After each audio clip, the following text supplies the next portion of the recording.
Biskop sekaligus Hari Doa Siswa Nasional Indonesia hari ini, yaitu memiliki kehidupan doa sesuai firman. Natsnya dari Nehemia pasal 1 ayat 1 sampai 11. Teman-teman boleh membacanya di tempat masing-masing. Nehemia seorang juru minum raja. Juru minum raja merupakan posisi yang tinggi pada saat itu. Tentu disertai dengan kehidupan yang nyaman dan terhormat dalam standar orang pada umumnya. Bisa dikatakan Nehemia mendapatkan kenyamanan hidup di tanah pembuangan. Tanah pembuangan karena memang saat itu Nehemia tinggal dan bekerja di kerajaan Persia, tempat di mana orang-orang Israel mengalami pembuangan pada masa itu. Namun, sekalipun status Nehemia demikian, Nehemia tidak lupa akan bangsanya. Ia bertanya untuk mencari tahu kondisi bangsanya, dan ketika sudah mengetahui kondisi bangsanya yang sedang dalam kesukaran, Nehemia menangis dan berkabung. Ini adalah bentuk kesedihan karena kepedulian dan cinta yang mendalam terhadap bangsanya. Keadaan Yerusalem dan bangsa Israel yang ditangisi oleh Nehemia bukan hanya berbicara tentang cintanya kepada bangsanya tersebut, melainkan ini juga berbicara tentang kemuliaan Allah di tengah bangsa Israel dan di antara bangsa-bangsa lain. Mengapa demikian? Karena bangsa Israel saat itu adalah bangsa yang dipilih Allah menjadi umatnya. Allah mengikat perjanjiannya dengan bangsa Israel, sehingga ketika bangsa itu lemah dan direndahkan oleh bangsa-bangsa lain, ketika bangsa Israel hidup dalam kehancuran moral, sosial, dan kerohanian, di mana mereka hidup dengan penyembahan berhala dan tidak memperhatikan perintah maupun janji Tuhan, maka ini menunjukkan bahwa kemuliaan Allah tidak dinyatakan dan tidak ditinggikan di tengah bangsa Israel, sehingga juga bangsa-bangsa lain tidak dapat menyaksikan kemuliaan Allah itu pada waktu itu. Dan inilah yang membuat hati Nehemia begitu sangat pedih, karena Nehemia memiliki cinta yang mendalam kepada Tuhan. Dan Nehemia bukan hanya menangisi dan berkabung, dia pun berpuasa dan berdoa kepada Allah semesta langit siang dan malam. Berpuasa dan berdoa sebagai bentuk pengenalan Nehemia kepada Allah, penyembahan maupun kebergantungan penuh kepada Allah. Nah, bagaimana dengan kita siswa dan pembimbing siswa? Adakah kita memiliki cinta yang besar dan mendalam terhadap bangsa kita, bangsa Indonesia?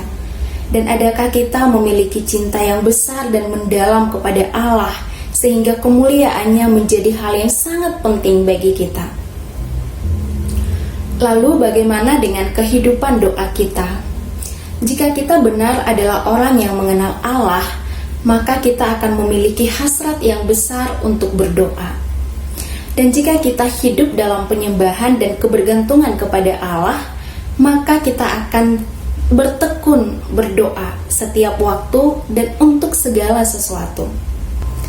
Dalam doanya, Nehemia menyatakan pujian kepada Allah.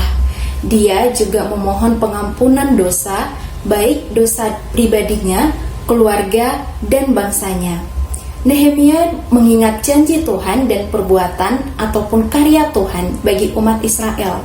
Artinya, Nehemia tidak lupa dengan apa yang Tuhan katakan dan lakukan bagi bangsa Israel di masa lampau. Ini adalah wujud dari bersyukur. Dan Nehemia juga menyatakan permohonan-permohonannya kepada Allah. Kalau kita perhatikan, Nehemia berdoa bukan untuk kepentingan diri dan keluarganya saja, tapi Nehemia juga berdoa bagi kepentingan bangsanya dan tidak berhenti di situ saja. Kalau kita perhatikan isi doa Nehemia, dia juga berdoa untuk kemuliaan Allah melalui hidup bangsanya yang memperhatikan setiap perintah dan perjanjian dari Allah. Nah, bagaimana dengan kita siswa dan pembimbing siswa? Apakah di dalam doa-doa kita setiap hari ada pujian, ungkapan syukur, pengakuan dosa, dan permohonan atau permintaan kepada Allah? Dan sebagai anak Tuhan ataupun murid Kristus, mari berdoa bukan hanya untuk kepentingan diri, keluarga, melainkan juga untuk orang lain, untuk bangsa, dan untuk kemuliaan Allah di tengah dunia ini. Dan terakhir, Roma 12 ayat 12 berkata, bersukacitalah dalam pengharapan, sabarlah dalam kesesakan, dan bertekunlah dalam doa. Terima kasih.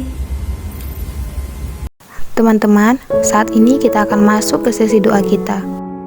Pada sesi yang pertama, kita akan berdoa untuk pelayan siswa Perkantas Riau. Untuk topik doa pada sesi ini, yang pertama, mari kita bersyukur Tuhan masih memelihara persekutuan Skup sampai saat ini. Kedua, mari kita berdoa untuk setiap PKK siswa agar tetap semangat dalam menggembalakan meski harus KTB online. Yang ketiga, mari kita berdoa untuk Riau sebagai zona merah COVID-19 agar warganya dapat berhati-hati dan tetap menjaga kesehatan. Yang keempat, mari kita bersyukur untuk penambahan PKK yang baru diutus dalam bulan Maret yang lalu. Ada Ezra dan Magda.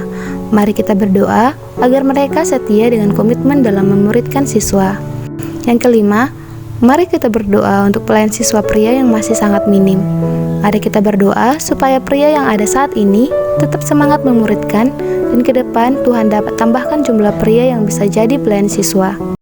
Pada sesi yang kedua, kita akan berdoa untuk siswa yang ada di Pekanbaru. Yang pertama, mari kita bersyukur atas respon adik-adik siswa yang mau dimuridkan lewat kelompok PA atau KTB. Yang kedua, mari kita berdoa agar siswa dapat bertumbuh semakin dewasa dalam Tuhan. Yang ketiga, mari kita berdoa untuk kondisi siswa, terutama untuk kesehatan mental dan relasi dengan Tuhan, di tengah segala kesibukan dan situasi krisis saat ini. Mari kita berdoa untuk setiap komitmen mereka dalam bersaat teduh, waktu doa, dan baca Alkitab. Keempat, mari kita berdoa supaya siswa tetap antusias dalam pembinaan yang ada, dengan segala keterbatasan dan padatnya aktivitas saat ini. Kelima, mari kita berdoa untuk relasi dan komunikasi kepada siswa dan guru agama agar tetap terjalin. Yang keenam, mari kita berdoa untuk siswa yang mengikuti proses kelulusan di tahun ini. Mari kita berdoa atas setiap pilihan kampus dan jurusan mereka agar sesuai dengan passion dan panggilan Tuhan atas hidup mereka. Yang ketujuh, mari kita berdoa untuk siswa yang sedang belajar dan beraktivitas di rumah agar mereka menikmati dan berjuang dengan masa-masa pandemi COVID-19. Kedelapan, mari kita berdoa untuk setiap guru-guru Pekanbaru tetap berintegritas dan tetap semangat mengajar siswa walaupun melalui media online.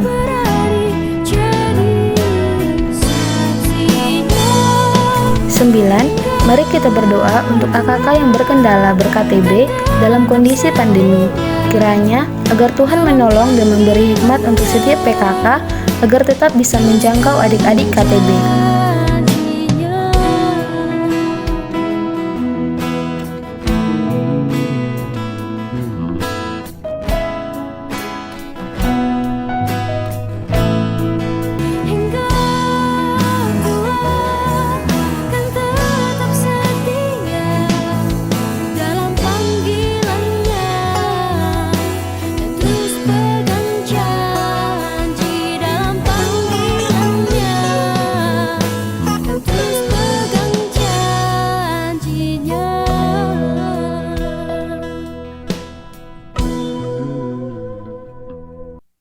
Pada sesi yang ketiga, kita akan berdoa untuk pelayan siswa se-Indonesia dan untuk bangsa.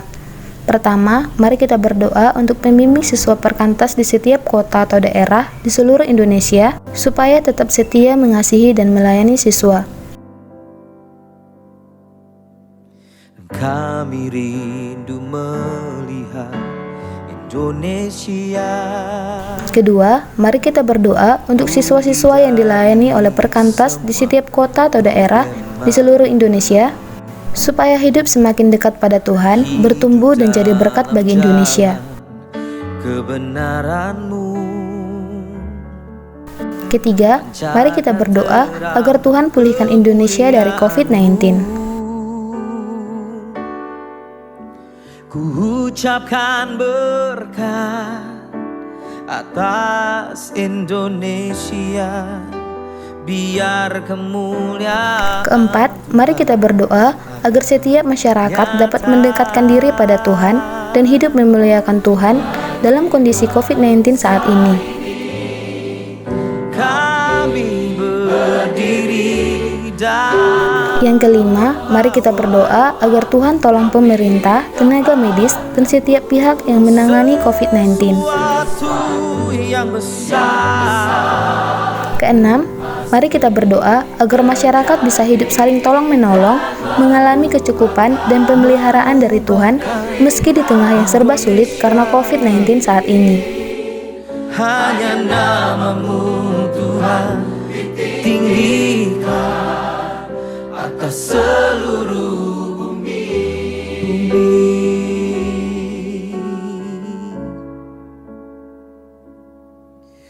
Hanya namamu Tuhan ditinggikan atas seluruh